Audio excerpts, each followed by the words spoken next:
नमस्कार स्टूडेंट, मैं राजेश नामदेव अपने YouTube चैनल में आप सभी का हार्दिक स्वागत करता हूं। आज का जो वीडियो लेक्चर है उसमें हम लेकर आए हैं solution of chapter number 1 class 11th mathematics. तो स्टार्ट करने से पहले सभी से अनुरोध करूंगा कि आप ज़्यादा से ज़्यादा हमारे चैनल को लाइक कीजिए, सब्सक्राइब कीजिए और इसी प्रकार हमारा हौसला बढ़ाते रहिए। तो स्टार्ट करते हैं। स्टूडेंट अपनी पेन और कॉपी लेकर तैयार हो जाइए। Question number 1, chapter number 1 11th mathematics, जिसमें हम आज सॉल्यूशन कर रहे हैं एक्सरसाइज 1.5 का। तो क्वेश्चन नंबर 1 आपके सामने है।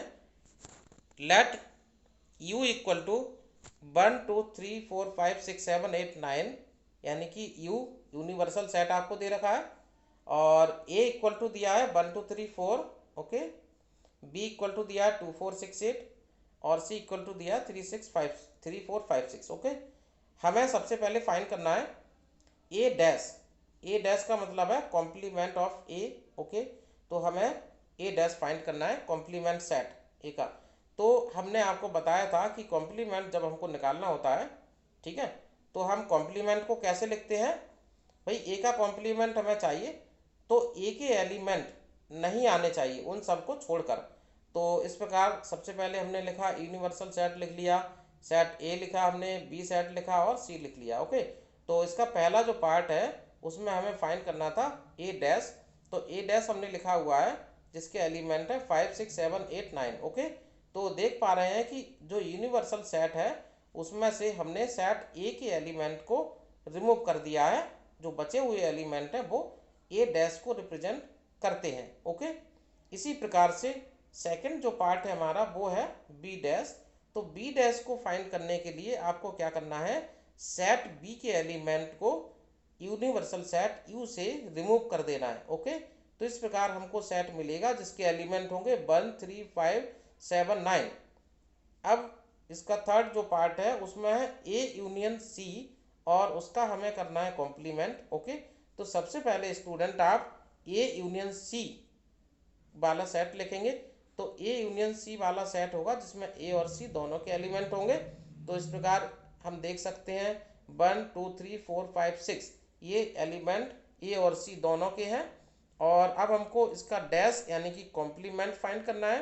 तो आपको ए यूनियन सी का डैश आ जाएगा 7 8 9, ठीक है। तो क्योंकि आपने भाई कॉम्प्लीमेंट फाइंड किया है तो ए यूनियन सी के एलिमेंट यूनिवर्सल सेट से रिमूव कर दिए तो आपको मिल गया 7 8 9।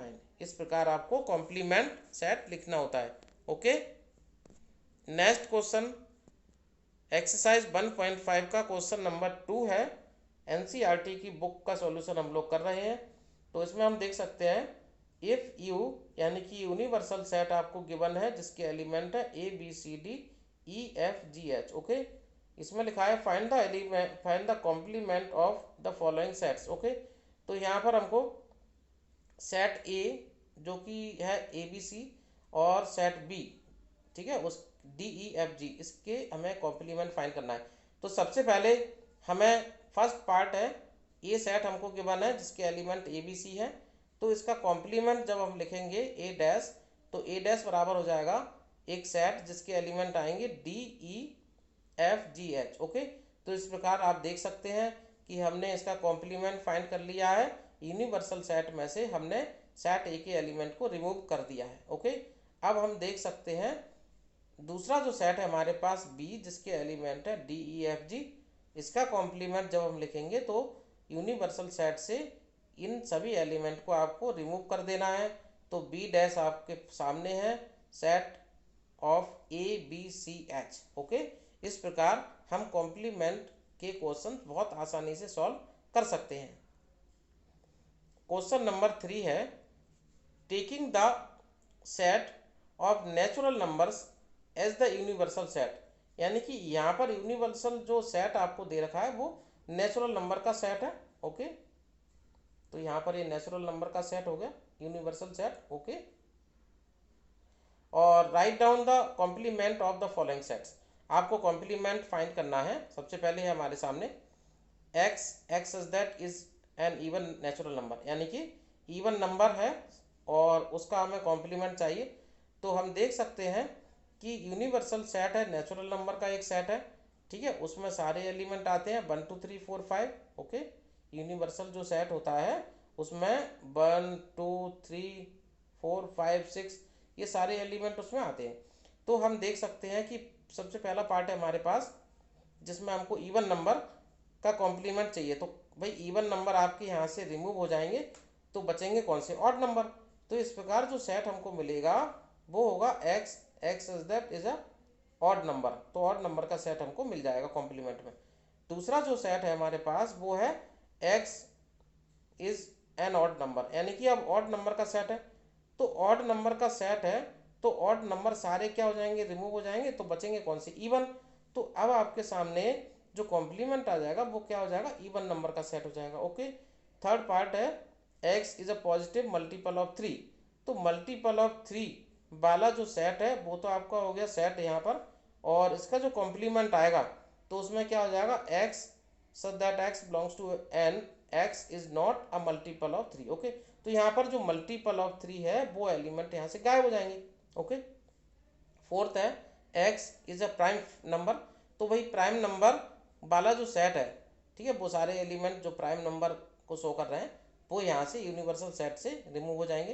तो बचेगा क्या हमारे पास में, भाई प्राइम नंबर जब चले गए तो बचे कौन से, कंपोजिट, क्योंकि सारे जो नेचुरल नंबर होते हैं प्राइम नंबर और कंपोजिट दोनों का कॉम्बिनेशन होता है। तो यहाँ पर क्या हो जाएगा, x is a positive composite number and x equal to 1, और साथ में एक्स इक्वल टू 1 आ जाएगा, ठीक है, जो कि प्राइम नंबर नहीं होता है। ओके, अगला क्वेश्चन देखते हैं। क्वेश्चन नंबर 4 है, इसमें यूनिवर्सल सेट आपको दे रखा है जिसके एलिमेंट है 1 2 3 4 5 6 7 8 9। ओके, और सेट ए है जिसके एलिमेंट है 2 4 6 8। सेट बी है जिसके एलिमेंट है 2 3 5 7। ओके, वेरीफाई, वेरीफाई आपको क्या करना है, यहाँ पर ए यूनियन बी का जो कॉम्प्लीमेंट है बराबर होगा ए का कॉम्प्लीमेंट इंटरसेक्शन बी का कॉम्प्लीमेंट। ओके, डैश का मतलब होता है कॉम्प्लीमेंट। और सेकंड जो पार्ट है यहाँ पर वो है ए इंटरसेक्शन बी का कॉम्प्लीमेंट बराबर होगा ए का कॉम्प्लीमेंट यूनियन बी का कॉम्प्लीमेंट। तो सबसे पहले हम पहला वाला जो पार्ट है उसको करते हैं। तो पहला पार्ट हम करते हैं, भाई यूनिवर्सल सेट हमने लिख लिया, गिवन था, ए लिख लिया हमने, बी लिख लिया जो कि गिवन है।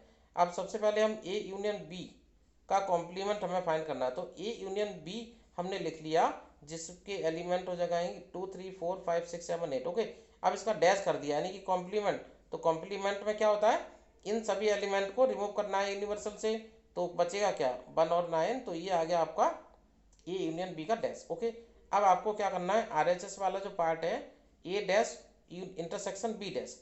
तो भाई ए डैश हमने लिखा, ये आ गया आपका, ठीक है, ए का कॉम्प्लीमेंट लिख लिया यूनिवर्सल सेट से, और बी का कॉम्प्लीमेंट हमने लिख लिया। अब इन दोनों के इंटरसेक्शन निकाल दिया, इंटरसेक्शन यानी कि इन दोनों के बीच कॉमन एलिमेंट। तो कॉमन एलिमेंट क्या है, 1 और 9। तो इस प्रकार हम देख सकते हैं एलएचएस और आरएचएस बराबर आ रहे हैं। तो ये हमारा पहला वाला जो है स्टेटमेंट वो वेरीफाई हो गया। अब हमें दूसरा वाला क्वेश्चन करना है, इसका सेकंड पार्ट, जिसमें ए इंटरसेक्शन बी का कॉम्प्लीमेंट चाहिए। तो ए इंटरसेक्शन बी आपका आ गया 2, क्योंकि ए और बी के बीच में केवल 2 कॉमन आ रहा है। और इसका कॉम्प्लीमेंट जब लिखेंगे तो 2 को हटाकर 2 को छोड़कर सारे एलिमेंट आ जाएंगे, ये आ गए आपके, ठीक है।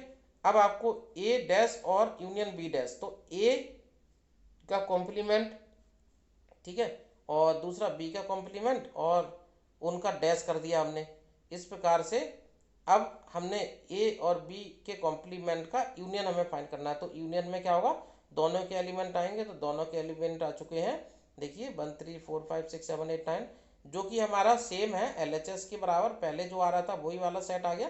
तो इस प्रकार हम बोल सकते हैं यहाँ पर दूसरा जो स्टेटमेंट हमारा वो भी यहाँ पर प्रूफ हो गया है। इस प्रकार स्टूडेंट हम बहुत आसानी से सेट थ्योरी के क्वेश्चंस को सॉल्व कर सकते हैं। बस केवल आपको बेसिक जो इसके कंसेप्ट, बेसिक थ्योरी है वो आपको पता होना चाहिए, जो कि हमने अपने पहले वाले वीडियो लेक्चर में, ठीक है, आपको बहुत अच्छे से हमने एक्सप्लेन कर दिया था। अब हम देख सकते हैं क्वेश्चन नंबर 5 जो कि वेन डायग्राम पर है। तो यहाँ पर देखना है हमको, draw appropriate Venn diagrams for each of the following. Okay, तो सबसे पहला आपको दिया हुआ है ए यूनियन बी का कॉम्प्लीमेंट आपको वेन डायग्राम से शो करना है। तो यहाँ पर हम देख सकते हैं ए यूनियन बी का कॉम्प्लीमेंट। तो स्टूडेंट आपको सबसे पहले ए सेट लेना है। तो ए का हमने एक सर्किल बना दिया है देखिए, और बी के लिए दूसरा सर्किल हमने बना दिया है, और दोनों का यूनियन है। तो दोनों का यूनियन कैसे शो करते हैं भाई, दोनों सेट को हमने लिया और इस तरीके से हमने एक दूसरे के साथ में कंबाइंडली ड्रॉ कर दिया। अब यहाँ पर हम देख सकते हैं A union B. A union B का मतलब होता है ए के एलिमेंट भी और बी के एलिमेंट, दोनों के एलिमेंट आते हैं। तो दोनों के एलिमेंट हमारे आ रहे हैं, ठीक है, जो कि हमारा सेट यू है। अब हमें इसमें चाहिए हमको डैश इसका। तो डैश का मतलब होगा ए और बी के यूनियन में जो एलिमेंट आ रहे हैं उन सभी को छोड़कर। भाई छोड़कर, तो छोड़कर बचेगा क्या भाई, छोड़कर जो बचेगा इन दोनों के जो कॉमन एलिमेंट है उन सभी को छोड़कर जो बचेगा वो हमारा सेट होगा। यूनिवर्सल सेट में से उन सभी को रिमूव कर देना है, तो वो हमारा क्या होता है, ए यूनियन बी का कॉम्प्लीमेंट। तो इस प्रकार से हम इसको ग्राफिकली शो कर सकते हैं। दूसरा है हमारे पास में ए डैश इंटरसेक्शन बी डैश, ठीक है। तो स्टूडेंट यहाँ पर हम देख सकते हैं ए डैश और बी डैश। तो भाई ए डैश सबसे पहले ए का कॉम्प्लीमेंट, ए का कॉम्प्लीमेंट का मतलब हुआ यू से आपको उन एलिमेंट को हटा देना है जो ए में आ रहे हैं। फिर हमने बी के एलिमेंट को हटा दिए। अब हमने क्या किया, जो बचे हुए हैं उन दोनों के बीच में कॉमन पोर्शन हमें शो करना है। तो कॉमन पोर्शन हमारा जैसे ये वाला ए इंटरसेक्शन बी वाला जो पोर्शन है ये है ए इंटरसेक्शन बी, ठीक है। ये तो था ए इंटरसेक्शन बी का है। अब हमको चाहिए ए डैश और बी डैश का इंटरसेक्शन। तो भाई इसका उल्टा हो जाएगा, इन सभी एरिया, इसको एरिया को छोड़कर बाकी का जो एरिया बचेगा वो आपका क्या आ जाएगा, A dash intersection B dash. Okay, अगला क्वेश्चन है, let U be the set of all triangles in a plane if A is the set of all triangles with at least one angle different from 60 degree, what is A. तो इस प्रकार हम यहाँ पर देख सकते हैं A dash is the set of all equilateral triangle. भाई क्योंकि आपका इक्विलेटरल जो ट्राइंगल होता है वो कैसा होता है, जिसमें सारे के सारे जो एंगल हैं वो 60 डिग्री के होते हैं। तो यहाँ पर आपसे कहा गया था कि यू क्या है, एक सेट है all triangles in a plane, हमारे सारे ट्राइंगल यू में आ रहे हैं, ट्राइंगल का एक सेट है। और A is the set of all triangles with at least one angle different from 60 degree, यानी कि एक एंगल 60 डिग्री से डिफरेंट है। तो व्हाट इज ए डैश। तो ए डैश क्या होगा, ए डैश इसका जस्ट अपोजिट, यानी कि सारे एंगल 60 डिग्री के होने चाहिए। तो सारे एंगल 60 डिग्री के जब हो जाते हैं तो वो एंगल कैसा, वो ट्राइंगल आपका इक्विलेटरल ट्राइंगल कहलाता है। तो यहाँ पर ए डैश क्या होगा, A dash is the set of equilateral triangle. Okay, तो इक्विलेटरल ट्राइंगल का सेट हो जाएगा। इस प्रकार स्टूडेंट हम पूरे जो चैप्टर नंबर 1 है सारे एक्सरसाइज सॉल्व कर चुके हैं। अब इसके बाद अगला चैप्टर हम स्टार्ट करेंगे, तब तक के लिए हमें आज्ञा दीजिए। और लास्ट अगला जो आखिरी क्वेश्चन है उसको भी हमें सॉल्व करना है, उसको और देख लेते हैं। एक क्वेश्चन और बचा है, fill in the blanks to make each of the following a true statement.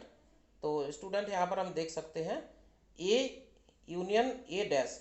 तो यहाँ पर हमको बताना है ए और ए डैश, यानी कि ए और ए का कॉम्प्लीमेंट, उसका हमें यूनियन करना है। तो आप देख सकते हैं कि जब ए और ए डैश का यूनियन निकालोगे तो वो क्या आएगा, वो यू यानी कि यूनिवर्सल सेट आ जाएगा। क्योंकि भाई आपने ए लिखा और उसके बाद ए डैश लिखा, तो ए डैश क्या होता है भाई, यूनिवर्सल सेट होगा, उसमें से ए के एलिमेंट को हटा देना है। और जब यूनियन करेंगे तो वो यूनियन में दोनों के एलिमेंट आ जाएंगे, यानी कि वो दोबारा से यूनिवर्सल सेट हो जाएगा। इस प्रकार से हम देख सकते हैं। दूसरा 5 डैश, तो 5 डैश क्या होगा, यू, क्योंकि भाई 5 में तो कोई एलिमेंट होता ही नहीं। और 5 डैश जब इसका 5 डैश हम निकालेंगे तो 5 डैश कॉम्प्लीमेंट में क्या आ जाएगा, यूनिवर्सल सेट। और यूनिवर्सल सेट और ए के बीच में जो कॉमन होगा, कॉमन क्या आएगा, कॉमन यानी कि ए के एलिमेंट जिसमें कम एलिमेंट होंगे। तो इस प्रकार हम देख सकते हैं 5 डैश और ए दोनों का जो इंटरसेक्शन बनेगा वो क्या होगा, ए। तो this is the final answer. अब हम आज ये क्लास हमारी यहीं पर समाप्त हम कर रहे हैं, और अगली क्लास में हमने आपको बताया चैप्टर नया जो होगा उसके साथ हम आपके सामने हाजिर होंगे। तब तक के लिए हमें आज्ञा दीजिए। जय हिंद, जय भारत।